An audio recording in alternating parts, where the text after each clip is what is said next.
Bueno, muy buenas tardes. El día de hoy tenemos la posibilidad de invitar y de que nos acompañe aquí también el exdelegado de la Secretaría de Salud, del IMSS en particular, Ernesto Luque Hodgson. Ernesto, muy buenas tardes. Muy buenas tardes, qué gusto saludarlos, un gusto, mi Tiberio. Gracias, Ernesto. Un gran amigo. Bueno, pues el día de hoy para platicar respecto a un tema que las últimas semanas ha venido aumentando en intención, en magnitud, y que bueno, al día de hoy me parece que se acaba de registrar el primer caso con respecto a este tema, que es el coronavirus, ¿no?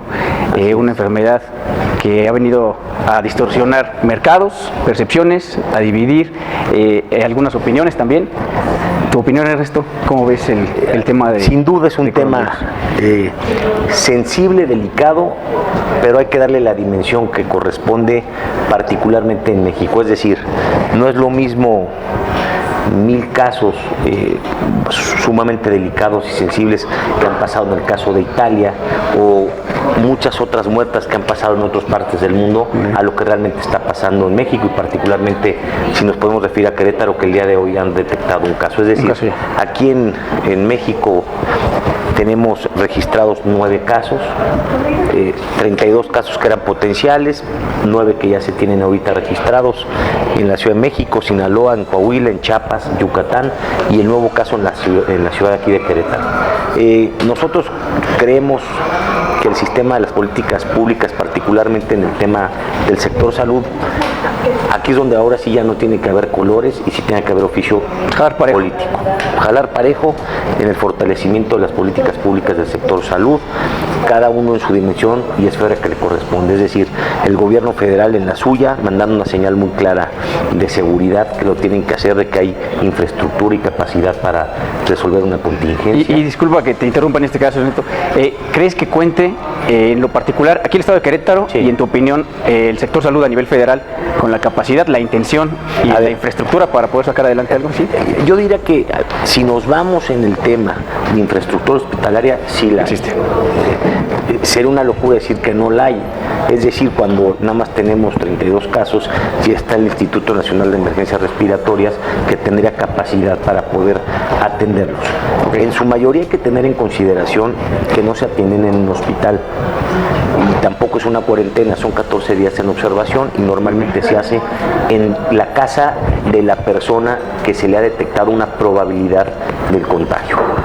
¿Por qué transmitimos esto con esta cautela? Porque es importante no generar psicosis, no generar miedo, porque ahí es donde entra el tema que ha pasado en Europa y en muchas otras partes, también en Asia, como en el caso de Japón, incluso en China, que irónicamente es donde ahora ya menos casos hay y donde menos... Después de una empresa o un proyecto emprendido por parte del gobierno enorme, ¿no? Económicamente hemos visto. Ahí te das cuenta de la capacidad de reacción de un país de ese presupuesto. Es decir, infraestructura hospitalaria se tiene, presupuesto se tiene. Lo que tenemos nada más que tener es muy claro los protocolos de participación de los diferentes niveles de gobierno, y algo muy importante también, la responsabilidad incluso de las mismas personas que probablemente pueden ser afectadas para poder atenderlas de manera correcta. Estos son temas muy sensibles y muy delicados que tenemos que tomar con cautela, y si bien es cierto es un tema de salud pública importante, digamos que lo tenemos que mantener en el margen de una alerta importante, más no hay una emergencia y una crisis hasta el momento en el día de hoy. En Querétaro y en México, como en otras partes del mundo, sí lo hay. Hoy hubo partido de la Champions y de repente ves el partido del Paris Saint-Germain contra el Borussia Dortmund, octavos de final y el estadio vacío. No ha pasado esto en México. No se han cancelado conciertos. Es decir, en los temas masivos no hay tema cuando nos referimos a Francia o Italia, particularmente estos dos países en los que hay una alerta máxima. En igual Estados Unidos, ¿no? Te estaba revisando hace por ratito que también el festival de Coachella, también ya pospuesto. En Chicago. Algunos otros países están tomando medidas similares, ojalá que aquí no. Y en comparación, yo recuerdo, fue hace algunos años, el tema de la influenza H1N1. Así es. En tu experiencia, más o menos, ¿cuál es la diferencia en este sentido? Porque recuerdo que en aquel entonces sí fue una urgencia y un pánico generalizado, pues de mayor envergadura. Yo diría que hubo dos momentos en lo que estamos diciendo. El primer momento es un gobierno distinto, con una manera de aproximación de los problemas distinta al gobierno actual que tenemos, con una aproximación distinta. Es decir, aquí te das cuenta de dos estrategias distintas. En su momento, la que estamos platicando desde hace algunos años, se vio como un aparato importante del Estado que participó, se veía las Fuerzas Armadas, todo el sector salud cerrando filas, a un secretario de salud intensamente activo en el tema, para mandar una señal de tranquilidad, que irónicamente, si bien es cierto, se contuvo y se detuvo y se atendió bien el tema, también hubo cierta psicosis y ciertos problemas, irónicamente no en el tema de salud, pero sí en los temas económico, políticos, sociales. Y ahora en este momento también de situación muy similar, es al revés. No sé si lo están minimizando o por otro lado lo están tratando de no hacerlo como una prioridad en la agenda, en el sentido, ¿para qué? Para que no haya psicosis, no haya miedo, no haya ciertas preocupaciones de la sociedad. Algo que me gustó, que ya se habían tardado, ya lo he comentado en algunos otros espacios, es una buena señal que los diferentes niveles de gobierno se hayan reunido. Hace un par de semanas, hace una semana para ser exactos, 5 o 6 gobernadores de la CONAGUA, diferentes colores, se reúnen con todo el sector salud, ISSSTE, Seguro Social, INSABI, subsecretario de Salud Nacional y el secretario de Salud Nacional, para hablar sobre este tema. Es una buena señal. Es una buena señal. Es una señal de comunicación, es una señal que hay temas prioritarios más allá de la agenda política de todos los días, que es una muestra de tranquilidad hasta la población, de que se están cerrando filas, todos en el sector, cada uno en su diferente nivel de gobierno, para trabajar por la gente de México y por supuesto en este caso por Querétaro, que es la prioridad. Importante, ¿no? Porque es algo que no se ha visto mucho en la actual administración federal, el tema de con los estados, ha habido diferentes puntos de vista, diferentes encontronazos, pero qué bueno que coincidan, ¿no? En este tema que es importante y para todos, que es la salud. El tema de la salud, como el tema de la pobreza, son temas con los que no se juega, son problemas de todos, son temas de todos, y lo que es una realidad de las cosas es que ahí es donde se tiene que mostrar el oficio político y la madurez política de todos los partidos, que en estos temas lo que hay que es un solo objetivo, que es México y los mexicanos. Y qué bueno que lo hagamos de esta forma, porque desafortunadamente no para todos y no en todos los temas existe el punto de acuerdo, y desafortunadamente esto va en perjuicio generalmente de la sociedad, que es a quienes va orientado, ¿no? O deberían orientadas todas las políticas públicas. Sin duda. Y aparte, si lo magnificamos a nivel global, para compartir unos números con ustedes, ha habido 122,000 casos hasta hace unos minutos consultados en una fuente ahí en las redes sociales, 122,000 casos. ¿Cuántos han fallecido en este tema? Aproximadamente 4,500. Se tiene un índice de mortalidad bajo. Ha sido bajo, incluso aquí en México, si nos paramos en este contexto global de estos números que estoy diciendo, ha sido muy bajo. ¿Cuántos han recuperado? 67,000 de estos 122,000. Es decir, el foco de atención y de cuidado que tenemos que tener, queriendo ayudar a las autoridades en esta contención de este tema, son dos, yo diría. El primero es, si tenemos algún adulto mayor, o tenemos para tener atención en este tema, enfermos nuestros que tienen una enfermedad crónica, ahí hay que tener cuidado. ¿Por qué tenemos que tener cuidado? Porque son los más vulnerables. ¿Por qué son los más vulnerables? Porque es la gente que tiene las defensas más bajas. Es decir, este es un tema muy importante que tenemos que estar con la tranquilidad. ¿Qué tenemos que hacer nosotros? Llevar todo el protocolo de seguridad, de salud, de higiene que siempre se ha recomendado. Esas campañas muy fuertes que hay ahorita televisivas y en la radio en ese tema, la manera de saludar, la manera de cuidar el estornudo, etcétera, son cuestiones básicas, indispensables, que se tienen que hacer. Pero la realidad de las cosas es que lo que tenemos que hacer nada más es estar muy atentos de nuestros adultos mayores, de nuestros enfermitos en casa, para ese tema en particular. Perfecto. Y otra cuestión atención también esto que me gustaría platicar contigo, que nos comentaras un poquito con tu experiencia al respecto.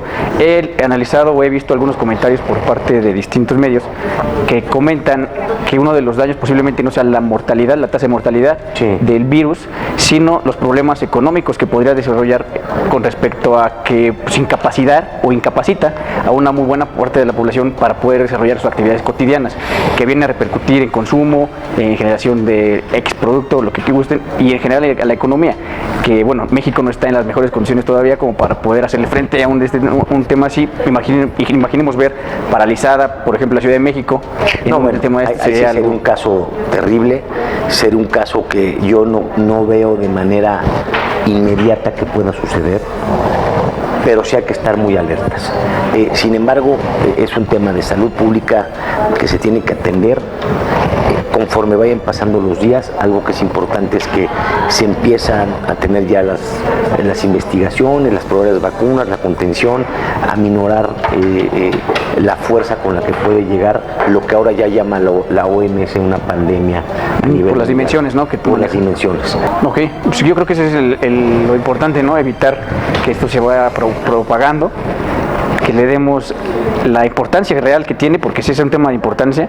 No me imagino yo un México como Italia en este momento, como China, como Japón incluso, que bueno, se han tenido sin duda dificultades mucho más altas. Y queriendo darle otra proporción nuevamente al tema, algunos datos que he estado viendo, por ejemplo, vamos a arrojarnos a este trimestre, enero, febrero, marzo 2020. En lo que estamos hablando, que ha habido 122,000 casos, y en este caso que ha habido 44,500 muertes específicamente por el tema del coronavirus. Ha habido 7.5 millones de abortos al año en la proyección que va a haber hasta ahorita en el trimestre, cuando en el año completo hay 25 millones. Ese es un grave problema social que sí está pasando. Ha sido también detectado en este trimestre 900,000 muertes por casos de fumadores. Ese es un tema que realmente es arrollador en temas de datos de salud pública. Es muy distinta la cifra, ¿no? No tiene nada que ver, pues. Casos relacionados de muerte, relacionados con el alcohol, 440,000 casos a nivel mundial. Es decir, contra 122,000 hasta ahorita en este sentido. Esperemos que no crezca. 240,000 casos de muerte en automóvil. Este es otro tema también. 190,000 suicidios van en este trimestre a nivel mundial. Son temas que también duelen mucho. De mayor relevancia. De mucha relevancia, y no porque este sea menos. Lo que quiero es contextualizar lo que está pasando. ¿Es una pandemia? Sí. ¿Es un brote nuevo? Sí. ¿Es un tema que pasó en diciembre en una provincia en China? Sí. ¿Que tuvo unas mutaciones con comportamientos extraños y que eso causó alarma? También. ¿Que ha habido muertes? Por supuesto. Lo que sí también es que hay datos, 15,000 personas en este trimestre murieron de hambre por pobreza extrema. Estos son datos reales de la salud pública del mundo. Y esto es lo que nos hace es contextualizar. Dimensionar, ¿no? Si poner en perspectiva lo que... No porque sea uno menor que otro. Al final de cuentas estos los colocamos cada uno en su agenda a nivel nacional y local en la parte que le corresponde al mundo, y harán políticas públicas que lo ataquen. Pero estos números son alarmantes. Yo quiero imaginarme que esta enfermedad, o en este caso esta pandemia, conforme pasen los días, no se incremente el tema, sino al contrario, se vaya conteniendo, porque la investigación, el desarrollo y los recursos de todo el mundo están concentrados en este momento. Entonces yo quiero pensar que es un tema muy delicado, contenido, y que por supuesto de manera responsable las autoridades que muestren lo que han manejado ellos, que es cautela hasta ahorita, pero con dimensiones importantes de no contenerse. Perfecto. Pues algo más que nos desees agregar. Pues es un gusto y espero que me inviten más. No, claro que sí. Aquí pues la idea es estar abriendo precisamente a todos sí, nuevos espacios. Con ustedes, con los jóvenes, a todos sí una agenda importante, a todos sí con los temas que nos importan. Y yo por eso estoy muy agradecido con todos ustedes de que me permitan estar aquí en este espacio Mexa. Sí, entre Mexas, ¿no? Entre Mexas. Exactamente. Así es. No, muchas gracias, Ernesto. Muchas gracias. Igualmente. Gracias.